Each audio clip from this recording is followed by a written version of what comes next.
सत साहिब सतगुरुदेव की जय।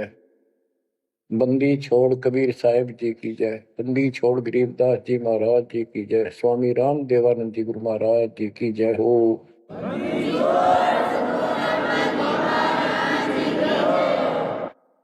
सर्व संतों की जय, सर्व भक्तों की जय, धर्मी पुरुषों की जय। श्री काशी धाम की जय, श्री सुडानी धाम की जय, श्री क्रोथा धाम की जय, श्री बरवाड़ा धाम की जय। सत साहिब परमपिता परमात्मा की प्यारी आत्माओं, परमेश्वर कबीर जी ने आपके ऊपर विशेष रजा की है। आप अमर कथा सुन रहे हो, सत्यनारायण कथा सुन रहे हो, और आप कहीं भी बैठे हो, दाता ने कैसी दया कर दी। चलते फिरते बैठकर परमात्मा का गुणगान सुनो। बच्चों, ये सत्संग जो है ये आध्यात्मिक पढ़ाई है, ये आध्यात्मिक शिक्षा है। इसको समझने के लिए भी काफी समय की आवश्यकता है। जैसे बच्चे स्कूल जाते हैं, यानी 15-16 वर्ष तक तो वो टोटली फ्री होते हैं। अपनी पढ़ाई करो, ट्यूशन लगवाओ, क्लास में पढ़ो।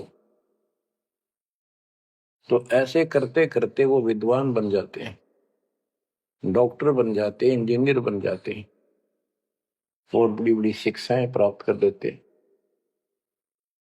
इसी प्रकार आपको ये आध्यात्मिक लेक्चर अटेंड करते रहना चाहिए। संसारिक काम भी करो, शिक्षा ग्रहण भी करो, लेकिन ये शिक्षा साथ जरूर ग्रहण करो। इसके बिना सब व्यर्थ है। वो तो सिर्फ पेट के लिए, रोजी रोटी के लिए जो भी कर्म हम करते हैं सब रोजगार के लिए होता है, और वो रोजगार करते करते नुकसान हो जाता है। सब कुछ करते करते हानि हो जाती है, कोई लाभ नहीं मिलता। इधर कमाते हैं, उधर रोग हो जाता है, यहां से कमाया उधर खत्म हो गया। तो परमात्मा के चरणों में आने के बाद, इसकी शरण में आ जाने के बाद, तो ये इस तरह के कष्टों को कम कर देगा। परमात्मा की महिमा भी ना सुने, भक्ति ना करें और काम में ज्यादा ध्यान दें, कभी नुकसान ना हो जाए। और वो करते करते हो जाता है, फिर घर के रहते ना गांठ के। इसलिए काम अवश्य करो, पर इसमें नागा ना करो। परमात्मा की महिमा अवश्य सुनो और भक्ति डेली करो। सुबह दोपहर शाम के परमात्मा की स्तुति। आजकल तो अनपढ़ भी कर सकते हैं, मोबाइल घर घर है, उसमें लगाओ आरती सुबह दोपहर शाम की, आराम से सुनो। काम भी करते रहो, खाना बना रहे हो, आरती चल रही है, बहुत बढ़िया, ध्यान आरती में रहेगा।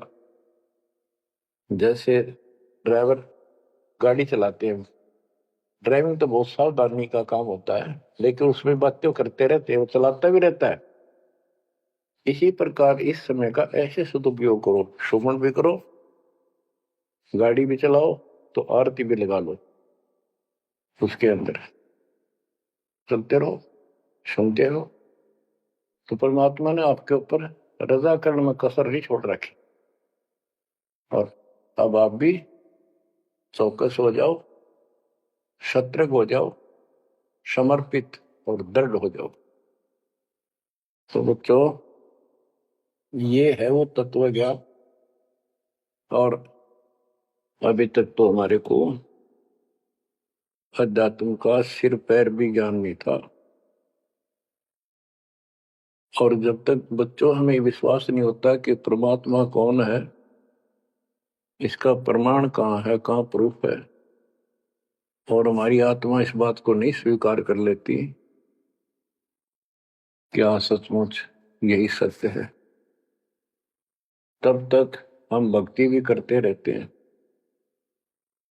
और आत्मा अस्थिर रहती है, मन अस्थिर रहता है, कोई भी कोई साधना बताता है हम उसी को करने के लिए तत्पर हो जाते हैं। वो पहले वाली तो छोड़ते नहीं और भी शुरू कर देते, क्योंकि हमें चाह है परम पिता की। हमें इस बात का एहसास है कि एक शक्ति है जो हमारे दुखों का निवारण करती है, किस्मत से भी अलग देती है। किस्मत में दुख आया, प्रारब्ध में कष्ट हुआ, तो हम उसके निवारण के लिए किधर झाड़ फूक वालों के पास, कहीं हाथ दिखाने गए, कहीं पहाड़ों पर किसी ने बताया वहां गए, व्रत रखने को कहा वो रखा। हमने हर तरह से कोशिश की कि कोई सुख प्राप्त हो, ज्यादा धन प्राप्त हो, लेकिन ऐसा कुछ नहीं हुआ। वैसे कभी इत्तेफाक से कोई दाव लग गया, कोई हटकर कोई ऐसा लाभ होता दिखा हो गया, वो होना तो था कर्म का, प्रारब्ध में आ गया कोई और वो सूत बैठ गया, और हम और दृढ़ हो गए उन्हीं पूजाओं पर, उन गलत साधनाओं पर जो गीता में मना कर रखा है। दास अपनी बताता है, ये आपके साथ भी अवश्य हुई है, आपको अब एहसास होगा। जैसे दास बचपन से रामकृष्ण और विशेषकर विष्णु जी का, कृष्ण जी का विशेष भक्त रहा है, इसके साथ हनुमान जी के प्रति भी लगन में, तड़प में, चाह में कोई कमी नहीं थी। इस कारण से मंगलवार का व्रत रखना, किसी ने बता दिया कि सालासर एक स्थान है जहां पर हनुमान जी का बहुत प्रसिद्ध मंदिर है और वहां जाने से सारे सुख हो जाते। तो दास सिरसा सर्विस करता था, हरियाणा का एक शहर है, पंजाब से सटा हुआ डिस्ट्रिक्ट है। वहां से पता चला तो दास बैठ के ट्रेन में सालासर पहुंचा, शुरू उतरा, वहां से अन्य साधनों से वहां एक छोटा सा गांव सालासर, वहां एक छोटा सा मंदिर और उसमें एक पत्थर की मूर्ति, तो उसकी शक्ल भी ठीक सी को हनुमान का वो आइडिया लगाया जाता। उस समय यह सन 1978 की बात है, ऐसा कोई वहां पर ज्यादा भीड़ नहीं होती थी, हम सुबह आराम से दर्शन कर लेते थे। हद से हद 500-400 आदमी जाते थे। फिर देखते देखते 10 साल में वहां पर टेढ़ी मेढ़ी लाइन बनने लगी, यानी 4-4 घंटे में नंबर आने लग गया। और उस दौरान जैसे भी कोई राहत मिली, जैसे सर्विस लगी, पढ़ते थे, पास होते चले गए, हनुमान जी और श्री कृष्ण की जय जयकार, हम पढ़ते थे, पास होते चले गए। तो ये श्रेय अपने इष्ट देवों को मानते थे जो एक से अनेक थे, श्री विष्णु भगवान, कृष्ण जी, श्री राम जी और हनुमान जी, शंकर भगवान जी। मैंने शंकर भगवान जी को पीछे नहीं रखते थे, और ये बता रखा था अगर माँ की भक्ति नहीं करनी, इसको विशेष ध्यान नहीं देते थे इसके ऊपर। फिर भी पास हुए, सर्विस लगी, पुत्र प्राप्त हुआ, फिर संतान होती चली गई, और इतनी खुशी हुई कि सारा कुछ हनुमान जी ने, श्री कृष्ण जी ने, विष्णु जी ने कर दिया। और ये देख रहा है दास के जो कबीर नास्तिक है उनके भी ये सुख हो रहे थे। तो बात ये है, अब पता चला कि ये साधना वो सुख देने की थी नहीं जो हम इनके शेयर कर रहे थे, यकीन से होगा इनको श्रेय दे रहे थे। तो बच्चों, कबीर पीछे लग गया जाऊं था मैं लोक वेद के साथ, मार्ग में सतगुरु मिले, दीपक ले दिया हाथ। इस भक्ति के सफर में हम लोक वेद के आधार से इधर उधर भटक रहे थे, सही मार्ग मिला नहीं था और कभी भी मंजिल प्राप्त नहीं कर सकते थे। ठीक है, हमारी तड़प थी तो भगवान भी मिले। जैसे वेदों में प्रमाण है, ऋग्वेद मंडल नंबर 9 सूक्त चमन मंत्र 3 में कि परमात्मा सबसे ऊपर के लोक में बैठा है। फिर ऋग्वेद मंडल नंबर 9 सूक्त 82 1 2 3 में, ऋग्वेद मंडल नंबर 9 सूक्त 86 के 26 27 में, ऋग्वेद मंडल नंबर 9 सूक्त 96 के 16 से 20 तक,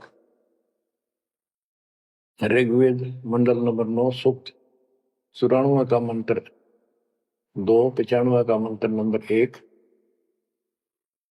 इन सब में मिलाकर एक निष्कर्ष निकलता है कि परमात्मा ऊपर से गति करके आते हैं और यह अच्छी आत्माओं को मिलते हैं।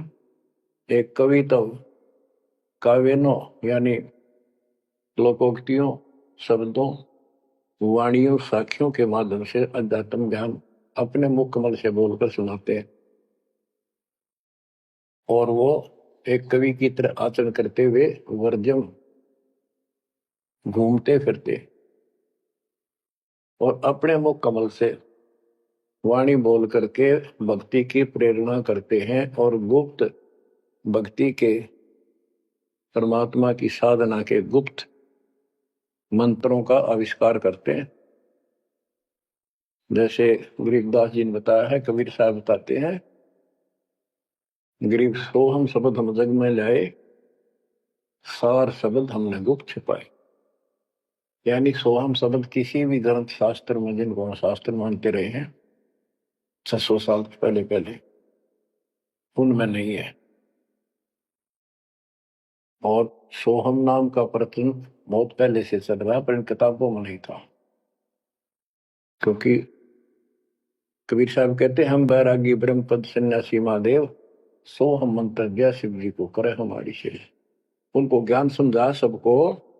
ज्ञान इतना गजब का है, एक बार आत्मा जरूर पकड़ लेती है और नाम की भी इच्छा करती है, तो उस समय जब परमात्मा अपना ज्ञान सुना रहे होते हैं, काल निकल जाता है उस आत्मा से और आत्मा ध्यान से सुनती है, सत्य मान लेती है। तो इन्होंने ब्रह्मा जी ने, विष्णु जी ने, शिव जी ने सबने नाम दे दिए। इनमें सॉफ्टवेयर लगा दिया परमात्मा ने।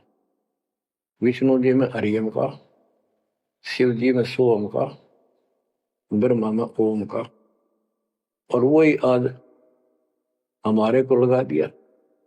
अब हम अपना काम इनसे डायरेक्ट ले रहे हैं। तो कहने का भाव ये है कि जिस समय परमात्मा अपना ज्ञान सुनाते हैं, काल भाग जाता है। परमात्मा के वहां से आते ही काल प्रवेश कर जाता है, उनकी बुद्धि को फेर देता है। इसी कारण से दोबारा इन्होंने परमात्मा की वाणी सुनी नहीं, विचार नहीं सुना और ये धोखा खा गई। हमने भी बहुत बार धोखा खा लिया, सैकड़ों बार हम ये कष्ट उठा चुके और ये धोखा खा चुके हैं। तो अपने भगवान को छोड़कर इन बकवादा बड़े रहे। मानुष जन्म पाएकर खोवे, सतगुरु विमुखा युग युग रोए। बच्चों, गिरीश सतगुरु संगत छोड़कर लाख वर्ष जप कीन, इंद्रिय क्रम ना मोक्ष होए, अरे काल के आदि। जैसे आपको बार बार समझाया जाता है कि सतगुरु से विमुख होने के बाद हम आज से 600 वर्ष पहले परमात्मा से विमुख हुए थे। उसके बाद हम पता नहीं किन किन धर्मों में जन्मे, कभी भक्ति की कभी ना की। भक्ति करते थे और भक्ति ही नहीं थी, लेकिन मालिक फिर भी हमें उन प्रत्येक मानव शरीर में मिले हैं और सच्ची राह दिखाई है। हमने कुछ दिन की साधना अवश्य की है, फिर छोड़ दी, और जिसके कारण परमात्मा हमें चार्ज कर गए। उस चार्जिंग के कारण आज तक आपके हृदय में मालिक की चाह और भक्ति की तरफ बनी हुई थी और मनुष्य जीवन मिलते रहे। क्योंकि हम 600 साल पहले गुरुद्रोही नहीं हुए थे, सतगुरु विमुख हो गए थे। सतगुरु विमुखा युग युग रोए, मानुष जन्म पाकर खोए। एक उदाहरण देता हूं। एक राबी नाम की लड़की, जिसको राबिया भी कहा, मुसलमान धर्म में जन्मी, वह पिछले सतयुग से मालिक के उनके साथ लगे थे अपनी बेटी को, अपनी आत्मा के। गरीबदास जी ने बताया है कि कबीर साहब बताते हैं, दो दिन मेरी शरण है, यानी एक बार किसी युग में चाहे वो 10 दिन भी नाम ले ले, फिर छोड़ दिया वो, मालिक उसको अपने खाते में लिख लेता है। और फिर उसको धीरे धीरे धीरे धीरे, देखो अपने पिता को देखो, हमारे लिए कितना कष्ट उठा रहे, उसको धीरे धीरे चार्ज करते रहते हैं, चार्ज करते रहते हैं, भक्ति की तरफ जन्म जन्मांतर बढ़ाते रहते हैं। उसी कर्म अनुसार, उसी क्रिया में वो लड़की आत्मा रब्बी बनी हुई थी। मुसलमान घर में जन्म था, 12-13 साल की बेटी थी, भेड़ बकरियां चरा रही थी। और वो सारी सृष्टि के रचनहार हमारे पिता अपनी बेटी के लिए उस जंगल में पहुंच गए, घास फूस पर बैठ के जाकर बेटी के पास मुसलमान धर्म जिंदा का रूप बनाया। हमारे अंदर एक धर्म कर्म की ये भी एक समस्या है कि हम अपने धर्म वालों को महत्व देते हैं, दूसरों से नफरत करते हैं। ये काल की चाल है। इसलिए दाता सौ सब क्षेत्र में करूं अपने धन के काज, हिरण्यकशिपु जो मार दो नरसिंह के साथ। इब्राहिम सुल्तान दम के बंदी बन के चले गए, एक नौकरानी बन के चले गए। क्या पड़ा था उनको? कोरड़े खाए, नौकर बने, अपने बच्चे को नरक से निकालने के लिए। कि तुम बालक हो, बुद्धि छोटी है, बच्चे की बुद्धि इतना काम नहीं करती, इस ज्ञान से आपकी बुद्धि विकसित होगी, आप कुछ दिनों में संकेत समझने लग जाओ। अब जैसे रब्बी को मालिक ने समझाया, तो बच्चों परमात्मा अपनी उस बेटी, उस आत्मा के राबिया के पास जाकर बैठ के जंगल में गर्मी सर्दी घास फूस के ऊपर बैठ के और उसको समझाने लगे, बेटी भक्ति किया करो। तो बच्ची थी, जैसे उस धर्म के अंदर जन्मी थी, उसमें जो साधना बताते थे उसको कहती थी हम करते हैं, ऐसे करते हैं, नमाज करते हैं, ईद बकरीद मनाते हैं। तो परमात्मा ने उनको काफी समझा, कई दिन लगातार जाते रहे, ये चले जाते फिर आ जाते। अंत में लड़की ने स्वीकार कर लिया, भगवान मुझे वो सच्चा राह बता दो जिससे मोक्ष मिले। परमात्मा ने उनको मंत्र दिए, ये मंत्र दे दिए पांचों, लेकिन ये नहीं बताया ये किस किस के हैं, क्योंकि इसके बताने की जरूरत भी नहीं है। या तो चाबी है, किसी भी खजाने की है या कोई और सामान वाले की है, उस ताले के लाओ, खुल जाएगा और उसमें जो सामान है आपको मिल जाएगा। फिर भी याद होना आवश्यक है कि ये इसमें यू सामान है, इसमें यह सामान है। तो लड़की ने कुछ दिन मालिक की साधना की, 4 वर्ष। उसके बाद समाज के दबाव में शानी होगी, उसने यहां तक फैसला कर लिया कि ये तो संस्कार बढ़ते चले जाते हैं, शादी ही नहीं कराऊंगी, विवाह नहीं कराऊंगी। उसने निकाह करने से मना कर दिया। माँ बाप ने कोशिश की, लेकिन बिल्कुल स्पष्ट शब्दों में कह दिया, मैं विवाह नहीं करूंगी, मैं अल्लाह खुदा को प्राप्त करूंगी। माँ बाप परेशान हो गए कि बच्ची है, इसने तो जिद लगा ली, और इसका जीवन कैसे पार होगा, कैसे पास होगा, तो हो ही नहीं सकता। माँ बाप ने कहा, बेटी या तो निकाह कर ले, नाम दोनों मरेंगे। लड़की ने सोचा, चल माता पिता की हत्या का क्यों सिर पर दोष दूं, आगे अपने पति से बात कर रहे हैं। निकाह हो गया। मुसलमानों के अंदर लड़की से अपनी राय पूछी जाती है विवाह के समय कि क्या आपको ये निकाह कबूल है। लड़की यस कर देती है तो विवाह होता है, न तो नहीं होता। ये स्वतंत्रता बेटी को है। उसने यस कर दी, विवाह होगा। उनका पति बहुत बड़ा अधिकारी था, अफसर था, साहब था।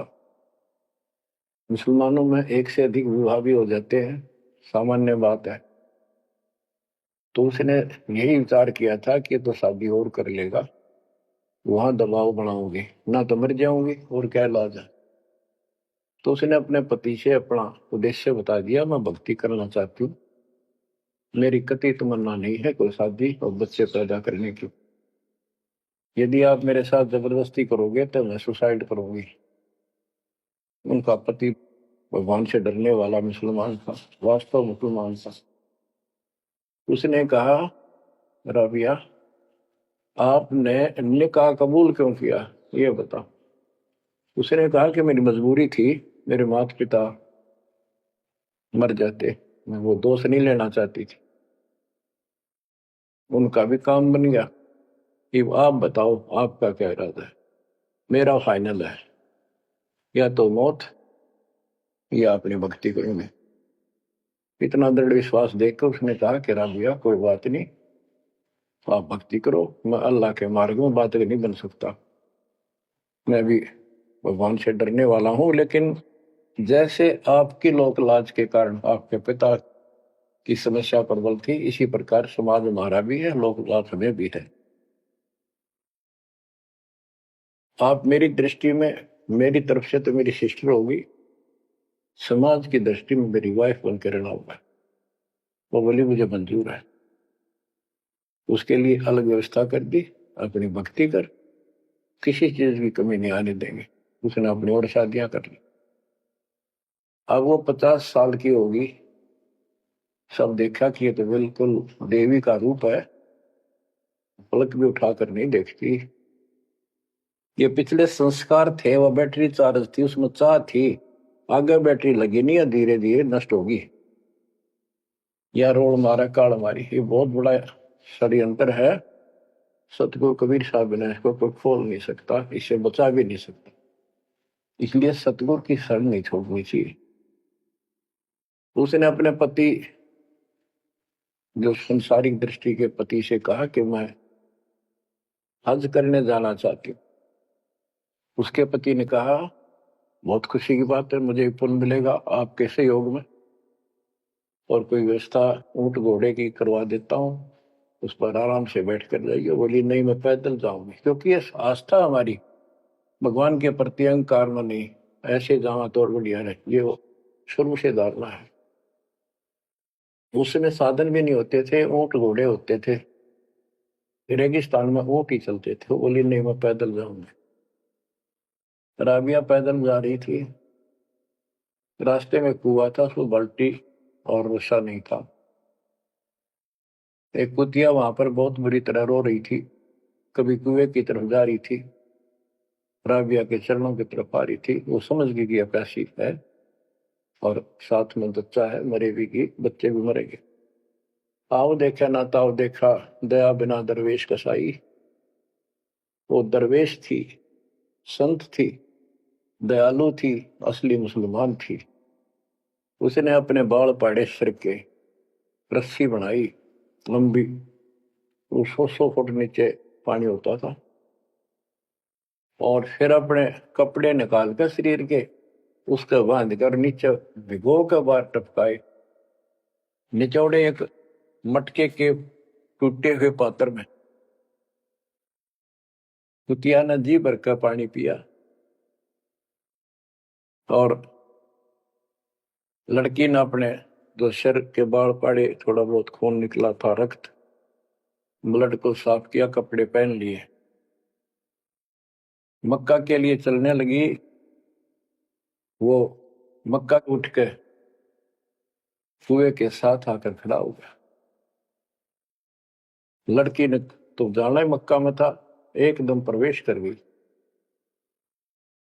उधर इब्राहिम सुल्तान दम की पहले बॉडी में वो आत्मा गई हुई थी, क्योंकि परमात्मा उनको भी प्रेरित करते हुए आ रहे थे।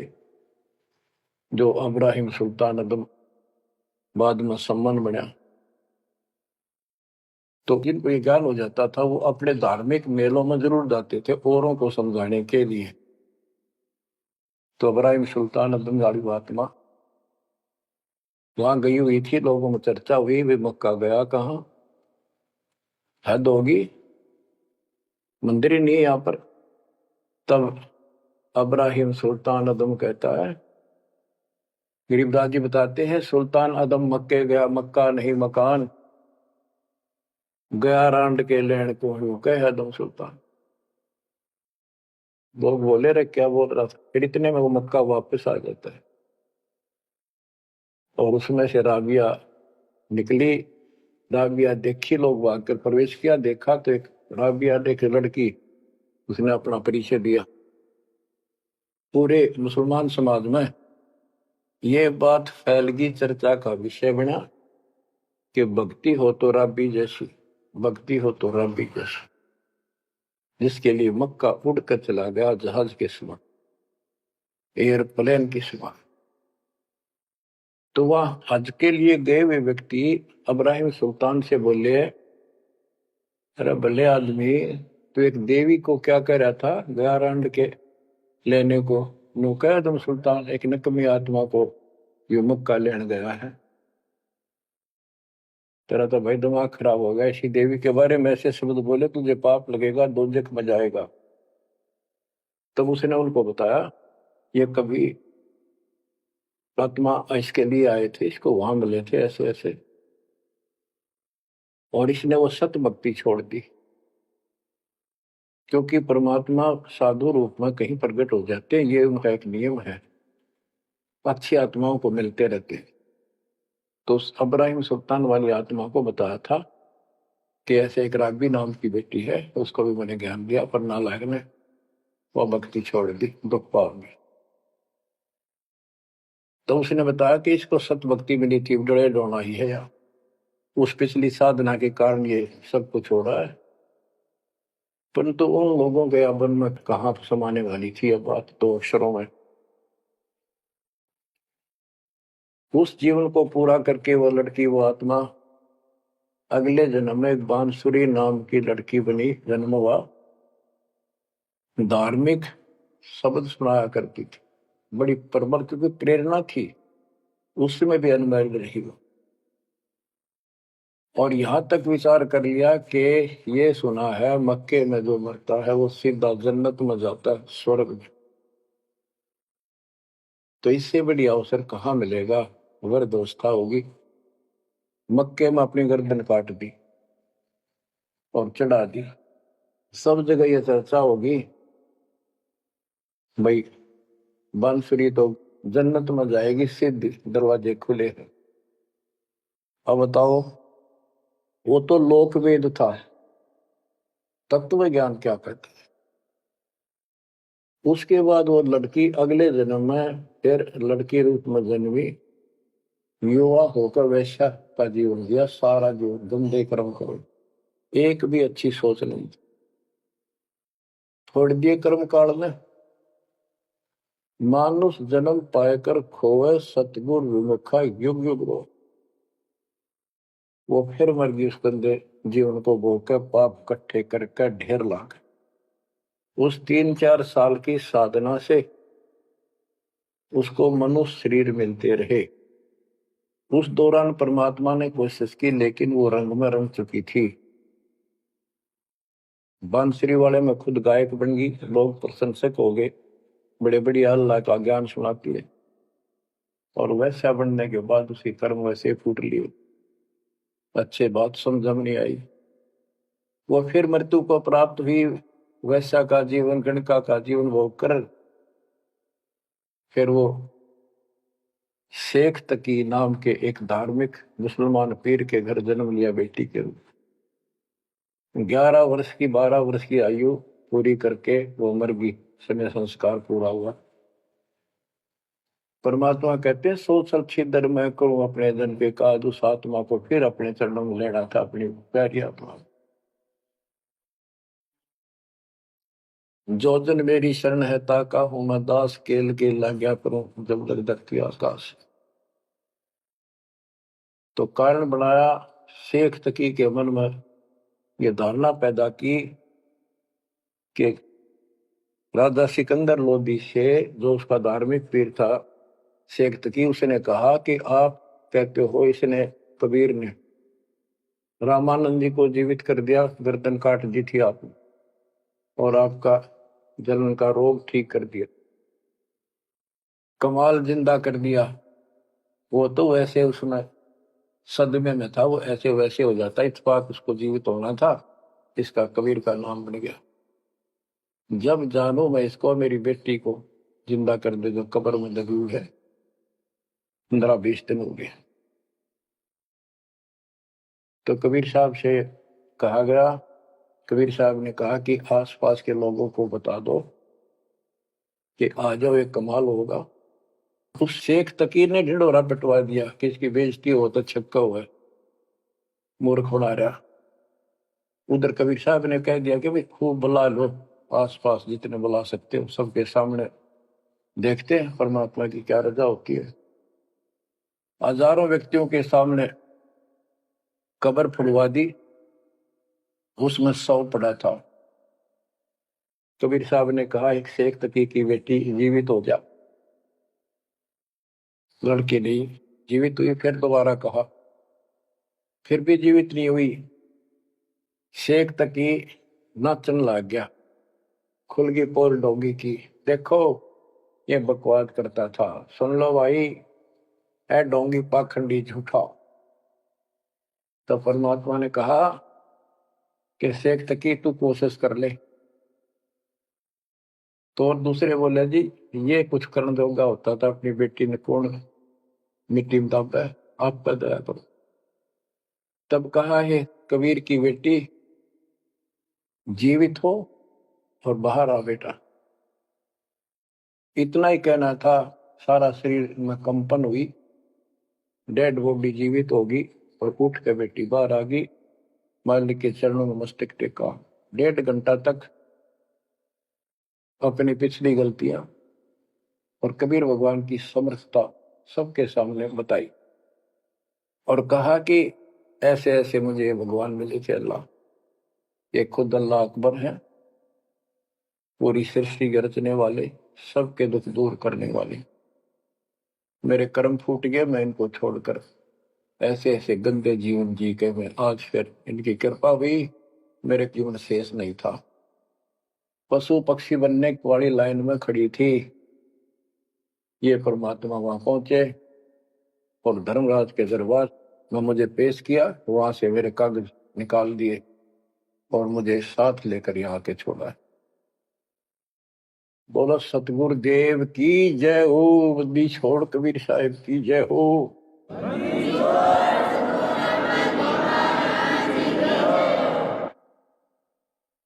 तो कबीर साहब ने कहा बेटी जा अपने पिता के साथ, शेख तकी के साथ। वह बेटी बोली मुझे अपना पिता मिल गया, अपना मालिक मिल गया, इस कर मेरा संस्कार इतना ही था। आप मेरे पिता हो, सारी सृष्टि के मालिक हो, मैं तो आपके साथ रहूं। अपने गुरु के मैं संग संग होली, अपने गुरु के मैं संग संग होली, सखेरे मोहे नेकन आई लाज, आज मोहे गुरु दर से दिखाए। बच्चों यह बात तो बनेगी ऐसे ही, एक देसी कहावत है, पानी तो झील में नीचे के स्थान पर आके ही टिकेगा। वैसे पलट में कितना ऊंचा चढ़ जाए लेकिन टिकेगा वहीं आके। मन का तूफान बकवादों का, कहीं धक्के खा लो, आके बात बनेगी सतगुरु शरण।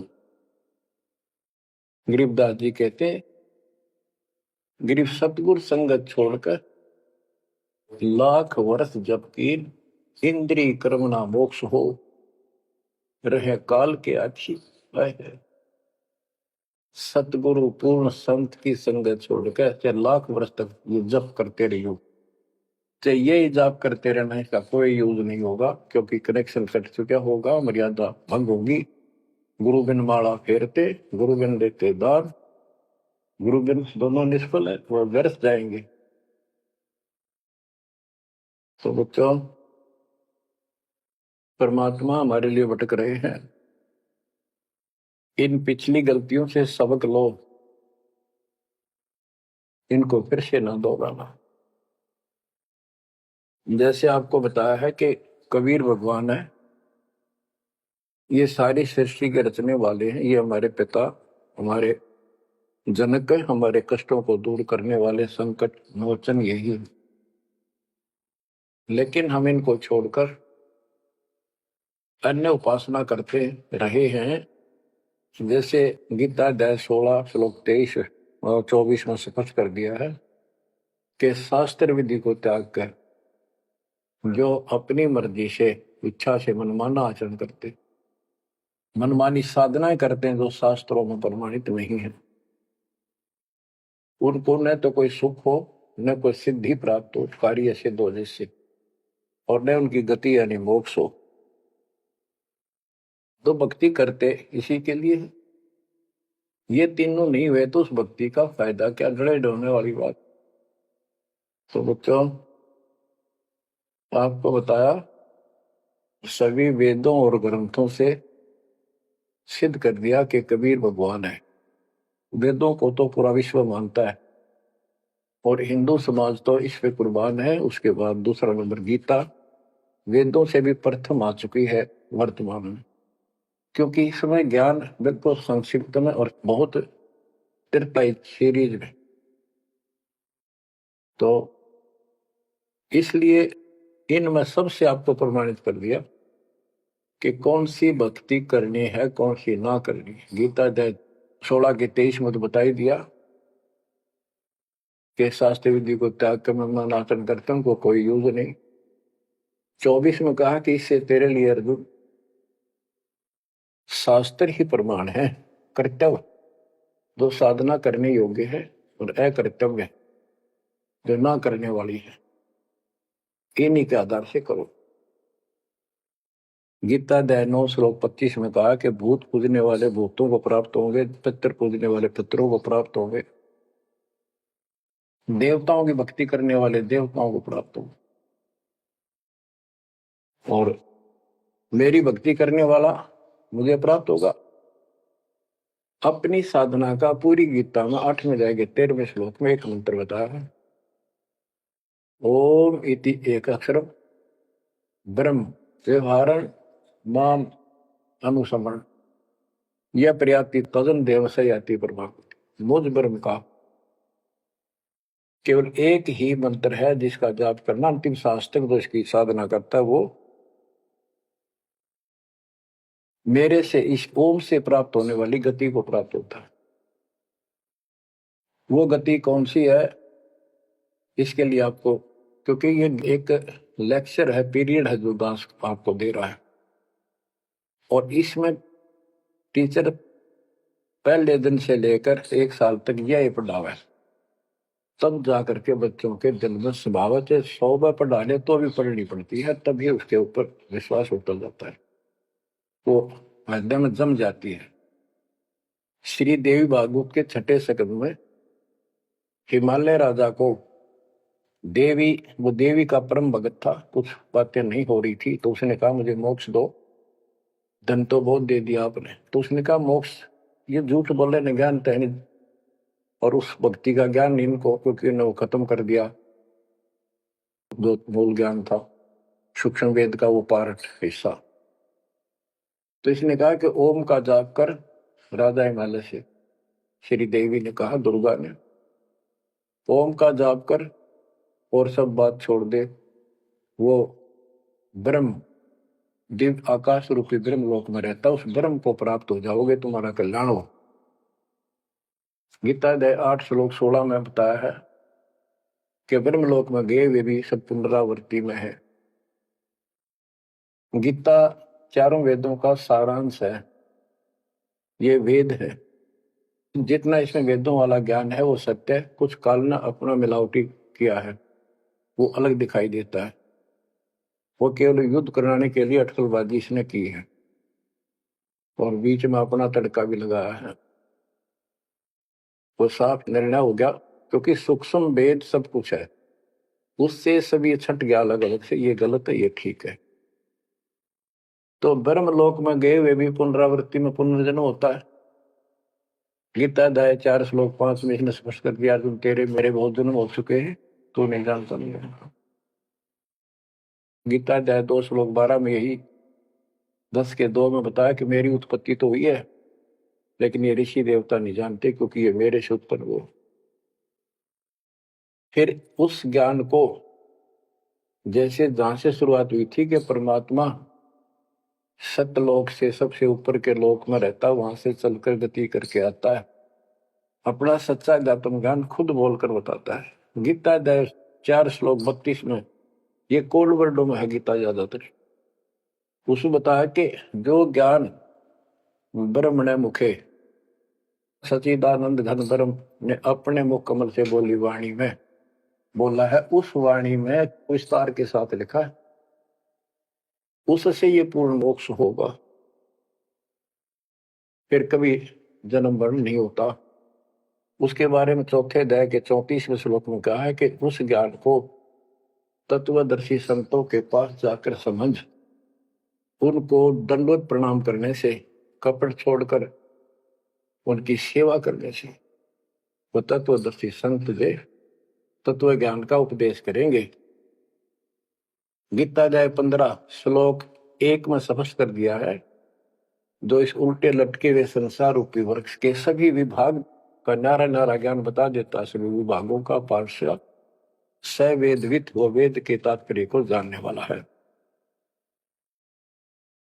गीता अध्याय 15 श्लोक 4 में कहा है कि उस तत्व ज्ञान के प्राप्त होने के पश्चात उस तत्व ज्ञान रूपी शस्त्र से इस ज्ञान को काट कर, यानी तत्व ज्ञान को ठीक से समझकर उसके पश्चात परमेश्वर के उस परम पद की खोज करनी चाहिए, जहां जाने के बाद साधक फिर लौटकर संसार में कभी नहीं आते,